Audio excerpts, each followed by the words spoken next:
하나님의 말씀 마태복음 2장 13절에서 18절 말씀 한 절씩 교도하도록 하겠습니다.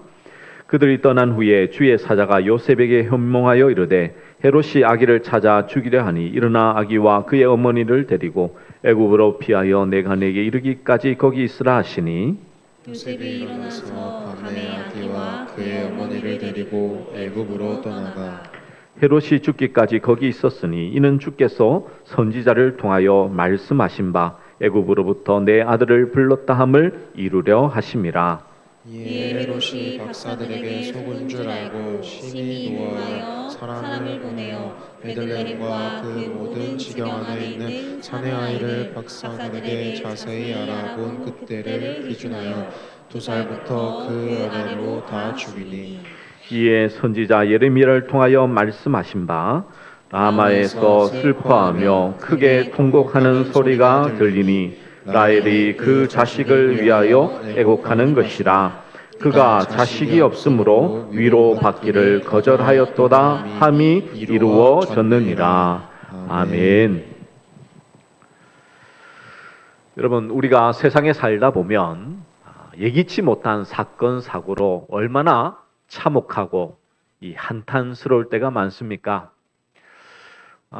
우리가 1년 전만 하더라도 무안공항의 참사나 여러 가지 우리가 예기치 못하고 인간의 힘으로는 해결치 못하는 여러 가지 사건 사고가 우리 안에는 너무나도 자주 발생하죠. 그런 일이 있을 때 우리는 하나님께서 왜 우리를 도와주시지 않는가? 하나님께서 미리 막아주셔서 해주시면 피할 길을 주시면 도움이 되는데 왜 하나님은 가만히 계신가라고 하는 의문이 생길 때가 있습니다. 이런 의문이 생길 때 여러분들이 가져야 될 가장 기본적이고 기초는요, 무엇이냐면 하나님은 세상의 모든 일을 인간 중심이 아니라 바로 예수 그리스도 중심으로 일하신다는 사실을 꼭 기억하고 믿으셔야 되는 것입니다.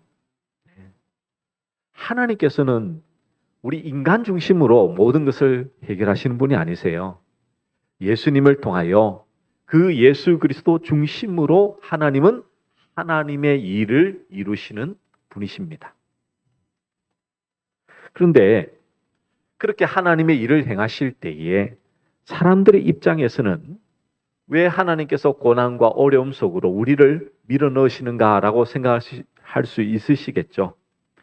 하나님의 일이시기 때문에 우리가 때로는 고난과 역경과 그 모든 어려운 길을 갈 때도 있다는 것입니다. 허락하실 때도 있다는 거예요. 근데 사람들은 대부분 기대하기를 이 힘들고 어려운 길을 어떻게 하면 극복하고 어떻게 하면 빨리 벗어나고 참된 위로를 얻을 것인가에만 관심을 가질 때가 많죠. 그래서 하나님의 말씀을 볼 때도 어떻게 내게 유익이 되고 어떤 복을 누릴 것인가로 성경 말씀을 보면 때로는 우리에게 부담으로 다가오는 본문들이 있습니다. 오늘 특별히 읽었던 본문은 그러하죠. 우리가 인생의 성공을 바라고 우리가 진정으로 인생에 연말이 되고 새해가 되면 새해에는 좋은 일이 있기만을 바라는 그 마음으로 말씀을 읽는다면 오늘 이 본문의 사건은 도저히 우리에게 위로와 힘이 되지 못할 것입니다. 그도 그럴 것이 예수님의 탄생으로 말미암아 2살 아이, 그 밑에 남자 아이들은 다 죽임을 당하거든요. 여러분, 졸지에 부모들은 아이를 잃는 얼마나 슬픔을 이렇게 당하게 됩니까? 여러분 장례식장에 한번 가보시면 아시겠지만 어린 자녀를 잃은 그 장례식장의 울음은요, 다른 곳보다 좀 소리가 달라요. 저도 한 번인가 이렇게 장례식 예배를 그런 곳에 드려본 적이 있는데요. 울음 자체가 틀립니다. 이 부모의 마음은 어떻게 해결할 수가 없죠. 정말 믿음이 아니고서는요, 그것을 이겨낼 수 있는 사람은 결코 없을 것입니다. 그 고통과 아픔을 여러분, 우리가 단순히 하나님의 말씀이니까 그렇게 이해하고 넘어가자라고 할 수 있겠습니까? 만약 하나님께서 하나님의 일을 위해서 당신의 자녀를 하나님께서 데려가겠다라고 하면 하나님 그렇게 하십시오라고 할 사람이 과연 몇 명이나 되겠습니까? 그렇다면 오늘 말씀을 통해서 우리가 하나님의 뜻과 하나님의 말씀을 어떻게 바라봐야 되겠습니까? 하나님께서는 왜 우리 가운데에 어려움을 주시고 그 어려움 속에서 어떤 위로를 받아야 될지 오늘 주의 말씀을 통하여 정말 하나님의 크고 놀라운 은혜를 경험하시는 우리 모든 믿음의 종들 되시기를 간절히 축복합니다. 여러분, 오늘 하나님의 말씀은 도저히 이해되지 않는 말씀으로 시작을 하고 있습니다. 13절에 보시면 그들이 떠난 후에 주의 사자가 요셉에게 현명하여 이르되 헤롯이 아기를 찾아 죽이려 하니 일어나 아기와 그의 어머니를 데리고 애굽으로 피하여 내가 내게 이르기까지 거기 있으라 하며 하시니 여러분, 오늘 이 말씀이 좀 이해가 되십니까? 그 문장 자체로 이해가 안 된다는 게 아니고요. 상황 자체가 좀 이해가 안 되잖아요. 아니, 천사가 나타나면 그 주변의 모든 아이들에게 나타나서 다 애굽으로 내려가라라고 해도 되잖아요. 하나님은 충분히 그렇게 하실 수 있는 분이십니다. 근데 하나님은 이 요셉에게 현몽하여서 이 동방 박사들이 떠나간 후에 요셉에게 나타나 애굽으로 내려가라라고 이렇게 말씀하고 있습니다. 그렇다는 것은 무엇입니까? 그러면 그 주변의 아이들은 그냥 죽음을 하나님께서 방치하신 것과 마찬가지죠. 세상 사람들은 그렇게 생각할 수 있을 거예요. 오늘 말씀을 듣는 우리 성도님들은 우리가 하나님의 뜻이 있고 계획하심이 있다라는 것을 알고 있지만 믿지 않는 자들은요, 이런 사건 사고를 만나면 대번에 하나님이 어디 있느냐고, 하나님이 계시다면 이런 일이 있냐고 대번에 말하잖아요. 그러면 하나님께서는 왜 이런 일들을 이렇게 허락하시고 가만히 두고 계실까요? 그 이유가 어디에 있습니까? 이렇게 하신 이유는 바로 하나님의 말씀을 성취하기 위함이다라고 마태는 말씀하고 있습니다. 우리 17절, 18절 말씀, 우리 본문의 말씀 같이 한번 읽어볼까요? 준비, 시작. 이에 선지자 예레미야를 통하여 말씀하신 바 라마에서 슬퍼하며 크게 통곡하는 소리가 들리니 라헬이 그 자식을 위하여 애곡하는 것이라.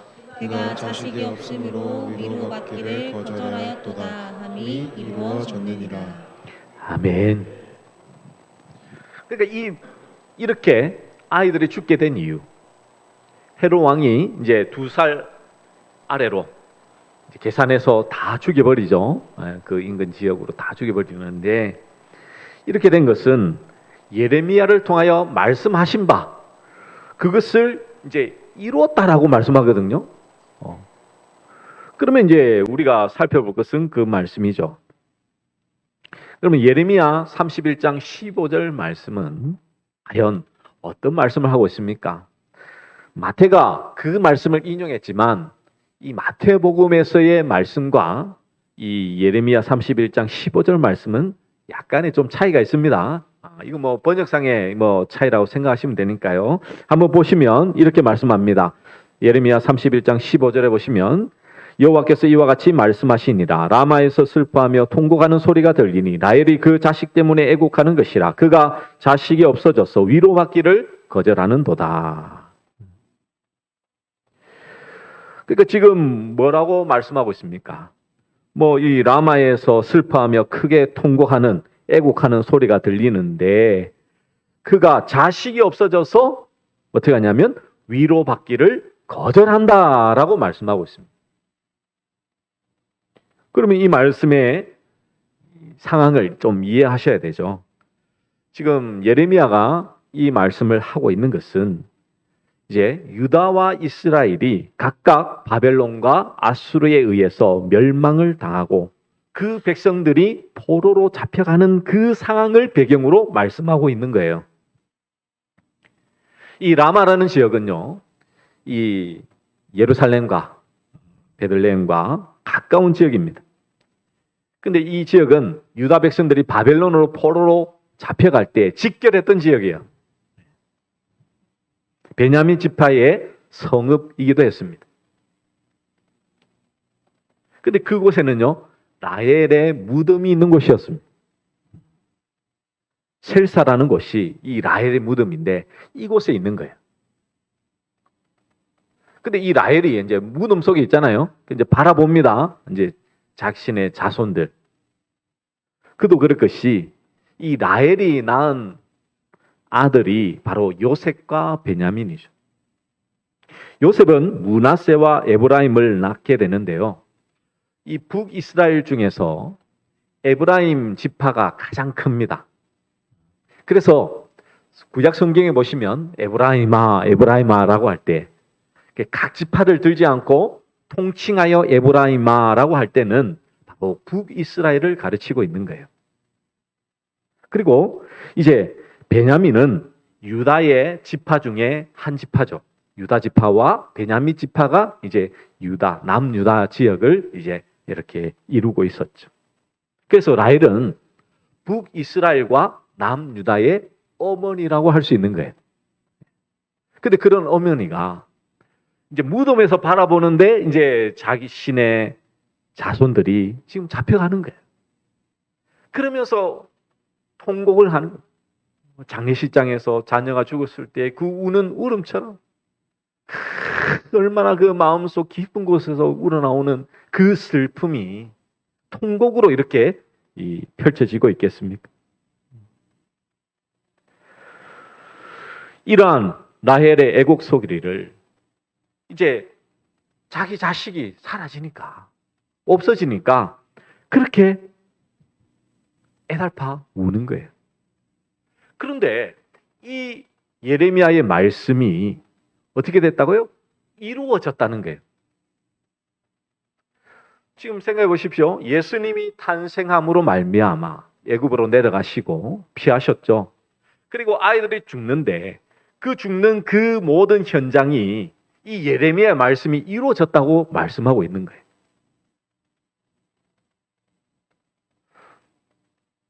단순하게 생각하시면 안 됩니다. 무슨 말이냐면 이 15절 말씀 한 절만을 가지고 하나님께서는 뭐 어쩔 수 없는 상황이 없는 것 같다. 헤롯 왕이 악한 왕이니까 하나님께서 그냥 라헬처럼 자신들의 자손들을 바라보며 슬피 울었던 라헬처럼 그렇게 슬퍼하셨구나. 그렇게만 보시면 안 돼요. 그러면 이제 이 말씀, 이 예레미야 31장 15절 말씀이 뭘 말씀하고 있는지를 이제 이해하셔야 되죠. 자, 그러면 이제 16절, 17절 말씀을 함께 보셔야 됩니다. 화면에 있으면 화면을 보시고 아니면 좀 찾아서 예레미야 31장 16절, 17절 말씀을 한번 같이 보도록 하겠습니다. 함께 읽겠습니다. 제가 한번 같이 제가 한번 읽어 드릴게요. 한번 찾아서 보시고 지금 같이 한번 읽겠습니다. 준비 시작.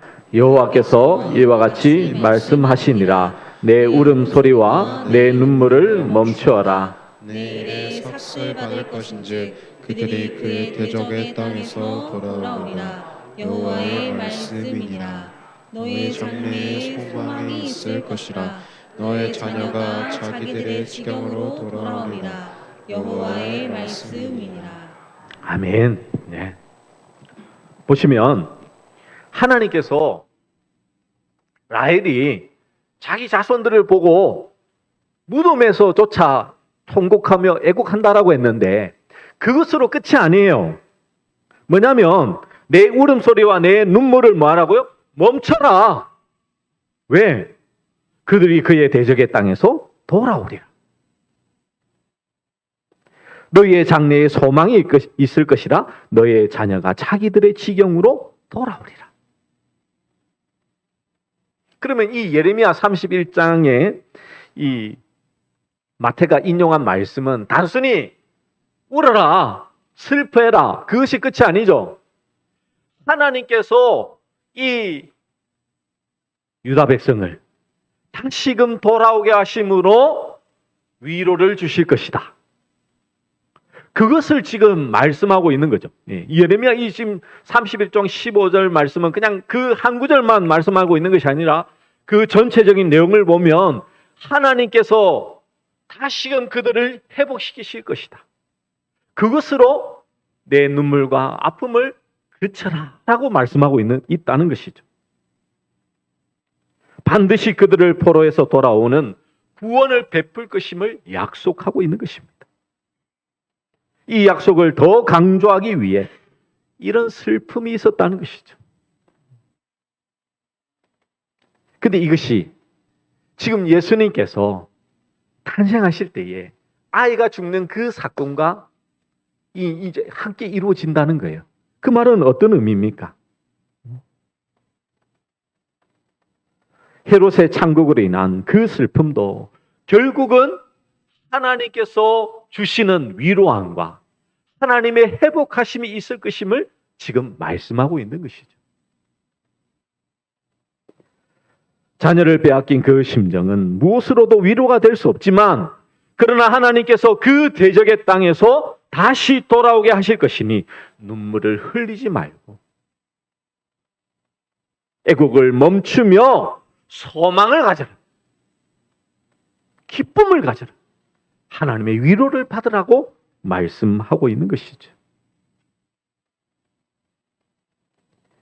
때문에 마태는 이 예레미야의 말씀을 통하여서 예수님께서 이 땅에 오심으로 이 세상의 진정한 소망과 위로가 우리에게 올 것임을 말씀하고 있는 것입니다.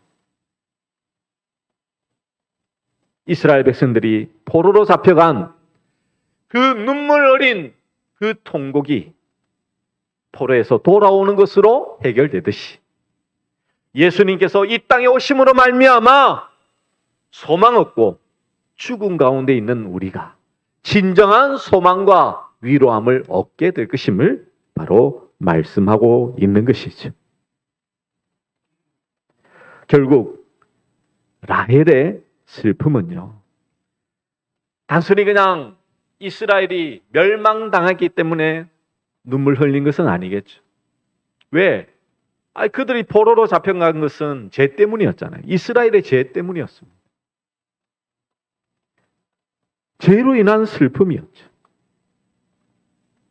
그렇다면 아이들을 잃어버린 어미의 슬픔과 애곡은 예수님 때문입니까? 하나님 때문입니까? 아니요. 이 세상의 죄 때문인 것입니다. 바로 헤롯이 가지고 있었던 죄 때문이었죠. 하나님께서는 동방의 박사들을 보내어 헤롯의 왕권, 나라를 흔드셨죠. 자신의 왕권을 지키고 자신의 나라를 위협하는 존재가 등장하자 아이들을 죽이게 되는 것입니다. 이 헤롯 왕은요, 유명했습니다. 그는 본디 이제 이방인의 출신이죠. 이두메 출신입니다.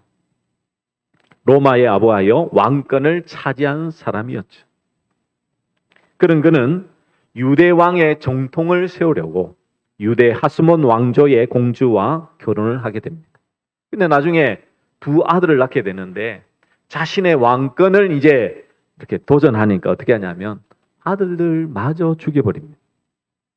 심지어 자신이 죽음에 이르게 될 때, 이제 나이가 들어서 죽게 될 때에 어떻게 하냐면요, 이스라엘 전역에 각 가정마다 한 사람씩 죽이라고 했습니다. 그만큼 이 악독한 왕이었어요. 자기의 동족도 아니고 자기 아들들마저 죽이는데 뭐 유대인 아이를 죽는 거 뭐 눈 하나 깜짝하겠습니까? 이렇게 볼 때에 인간 세상에 일어나는 모든 모순, 파괴, 재앙 등은 근본적으로 인간의 죄악으로 발생한 것이죠. 하나님은 죄를 조성하는 분이 아니십니다. 하나님께서는 이 땅을 하나님의 구원의 손길로, 하나님의 일로 이루시고자 원하지만, 그러나 이 세상은 죄로 말미암아서 모두 다 타락하여 죄 가운데서 스스로 탐욕과 교만에 빠져 죄에 허덕이며 살아가죠. 타락 이후로 온갖 실패, 불행, 고난, 재앙이 쉴 새 없이 누구에게나 닥치기 마련이며 신자라고 결코 예외가 아니게 일어나는 것입니다. 인간 세상에 일어나는 고난의 대부분은 인간 스스로가 자초한 것이죠. 이 사건도 단순히 하나님께서 방치하시거나 하나님께서 행하지 않은 것이 아닙니다. 이 세상에서 일어나는 일반적이고 죄 가운데에 일어나는 죽음의 형태죠. 사망의 형태입니다. 지금도 보십시오. 전쟁이 일어나면 얼마나 수많은 사람들이 목숨을 잃습니다.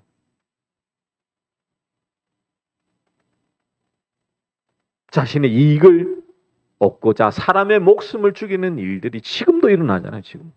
예.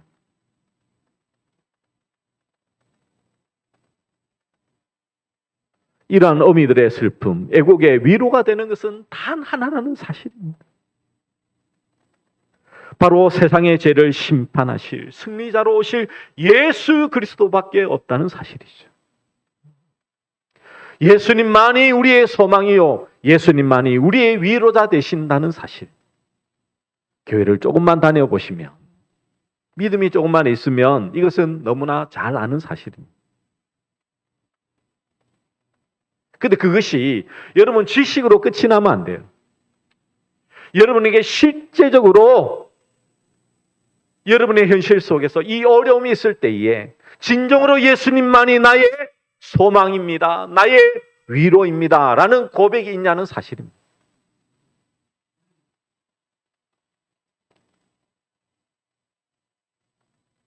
헤롯에 의해 아이를 잃은 어머니들은 더 이상 헤롯의 나라에 마음을 두지 않을 것입니다. 헤롯에 대해서 보복과 그리고 심판, 복수만 있을 뿐이겠죠.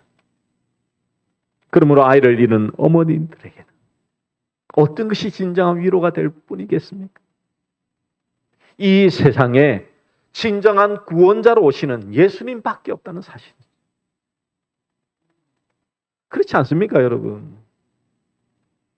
여러 가지 참사와 사건, 사고가 인간의 힘으로 해결할 수 있다면 사람의 말로 위로함을 받고 그것을 능히 벗어날 수 있다면 얼마나 좋겠습니까? 잠시 잠깐 우리에게 도움이 될지 모르지만 그것은 근본적인 이 문제 해결이 아니잖아요, 여러분. 오늘 일어나지 않았다 하더라도 내일 일어날 수 있고요. 올해 일어나지 않았다고 하더라도 내년에도 일어날 수 있는 것이 우리 인생살이잖아요, 인생살이. 근데 그 속에서 진정으로 하나님이 우리에게 주시는 위로가 바로 예수 그리스도라는 사실이 정말 우리 안에 다가와야 된다는 거예요.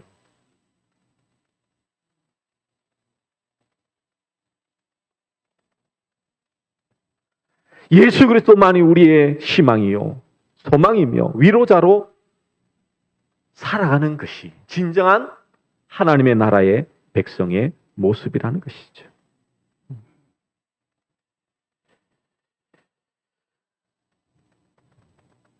사람은 세상을 살면서 수많이 많은 억울한 일을 겪으며 살아갑니다. 그럴 때마다 우리는 하나님을 원망하면서 불공평하다고 하소연을 하기도 하죠.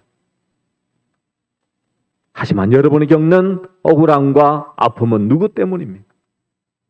하나님 때문입니까? 세상 때문입니까? 세상에서 가장 억울한 일을 당하신 분은 예수님이지 않습니까? 하나님이신 그분이 오셔서 이 땅에서 죽임을 당한 이유, 아무 죄가 없는데도 불구하고 죽임을 당한 이유는 무엇입니까? 이 세상이 어떤 악을 가지고 있는지, 죄를 가지고 있는지를 분명히 보여주기 위함이죠.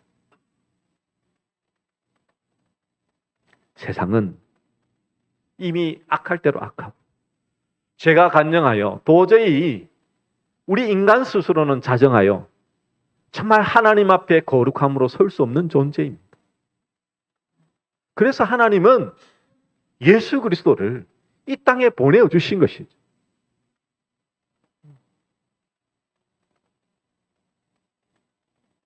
그리고 자기 백성을 구원하시기 위하여 예수님을 어떻게 하십니까? 애굽으로 보내십니다. 자, 여러분 보십시오. 14절과 15절에 보면 이렇게 말씀합니다. 요셉이 일어나서 밤에 아기와 그의 어머니를 데리고 애굽으로 떠나가 헤롯이 죽기까지 거기 있었으니 이는 주께서 선지자를 통하여 말씀하신 바 애굽으로부터 내 아들을 불렀다 함을 이루려 하심이라. 오늘 이 애굽으로 피신한 것을 호세아 11장 1절의 말씀으로 이렇게 말씀하고 있죠. 호세아 11장 1절에서는 이스라엘이 어렸을 때 내가 사랑하여 내 아들을 애굽에서 불러냈거늘 이런 말씀을 합니다. 잘 아시겠지만 이 하나님의 백성들이 애굽에서 노예 생활을 하다가 하나님께서 그들을 불러내신 적이 있죠. 근데 마태는 이 출애굽 사건을 예수님께 그대로 적용하고 있는 거예요. 그 의미가 무엇입니까? 이스라엘의 역사에 예수님께서 오심으로 인해 그대로 재현될 것임을 말씀하고 있는 것이죠. 바로의 박해로 인하여서 어린아이들이 살해되는 그 상황에서 건진받은 자가 모세였고 그 모세를 따라 나온 자가 이스라엘이었습니다.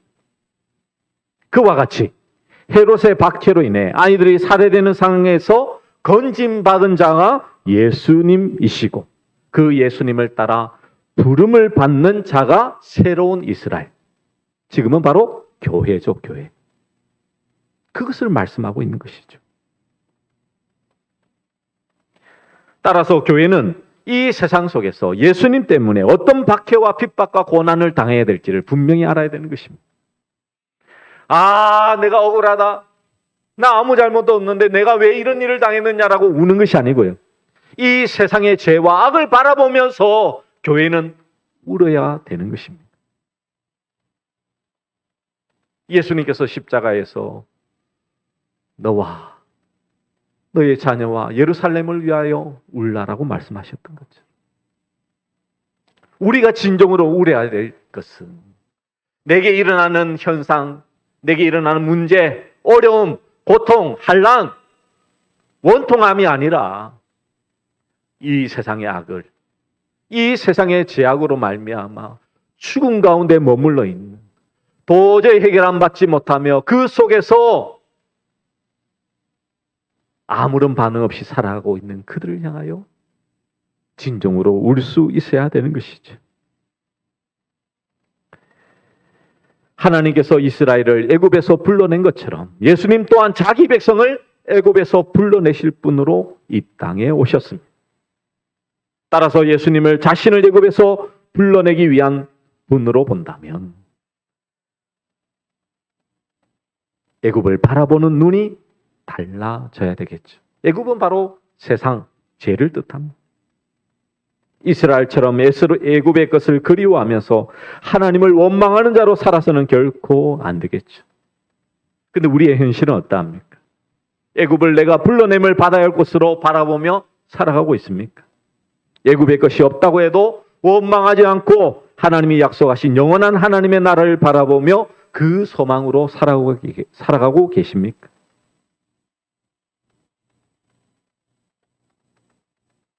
그래서 여러분 기억할 것은 하나님은 왜 우리를 고난과 억울함 속에 그냥 그대로 두시냐는 것이죠. 왜 그럴까요? 그 이유는 그 속에서, 그 아픔 속에서 이 세상의 덧없음을, 세상에 마음 두지 말 것을 하나님은 그것을 바라시고 계시는 거예요. 그렇지 않습니까, 여러분? 여러분, 아무리 세상에서 위로를 받고 소망을 가질래도 그게 아니라는 사실을 여러분 머리로는 알고 있지만 가슴으로 못 느낄 때 너무 많잖아요, 여러분.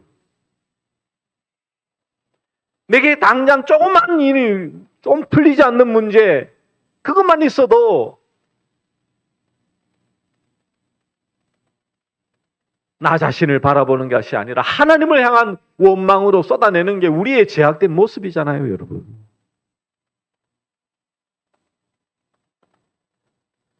세상에서 억울한 일을 겪게도 하시고 아픔을 당하게 하심으로 하나님은 이 세상에 결코 마음 두지 마라. 너희가 진정으로 위로받고 소망 가질 것은 이 세상이 아니라 오직 예수 그리스도 밖에 없다라는 것을 분명히 우리에게 말씀해 주고 있는 것이죠. 그러므로 말씀을 정리하며 맺습니다. 매년 매스컴에서 선정하는 10대 뉴스에는 항상 천재지변과 같은 참사와 여러 가지 비극들이 늘 매년마다 있어 왔습니다. 이러한 세상 속에서 여러분의 진정한 소망이 예수 그리스도 밖에 없다는 사실이 지금 여러분 마음속에 진정으로 있으십니까?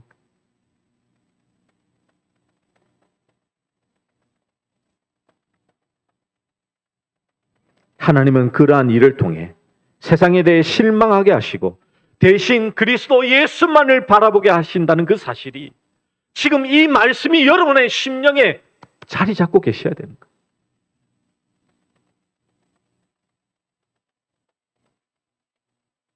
그래서 연말을 준비하면서 여러분의 기도가 바뀌어야 되겠죠.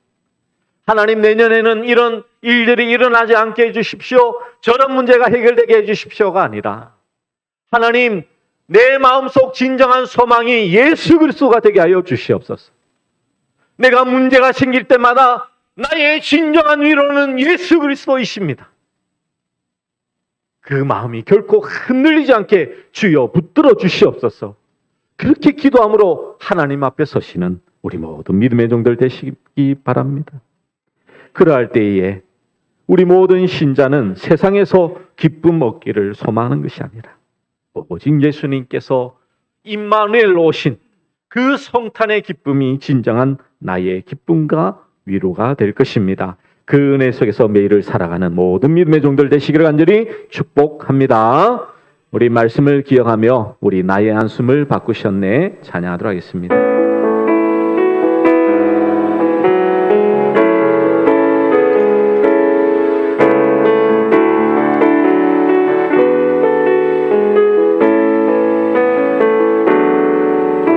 고달픈 삶의 은혜도 무뎌지고 사라질 것에 내 마음에 헛되고 헛된 것들을 바라보며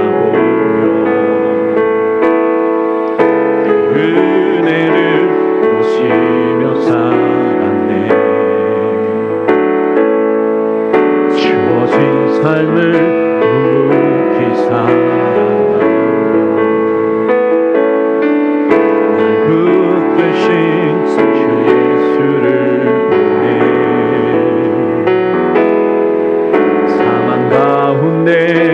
놓여진 나의 삶을 번지신 그 이름 예수, 나의 한숨을 바꾸셨네. 주를 향한 노래로, 소망의 노래로 나의 눈물을 바꾸신 주 예수 이름 안에 살게 하소. 나의 한숨을 바꾸셨네.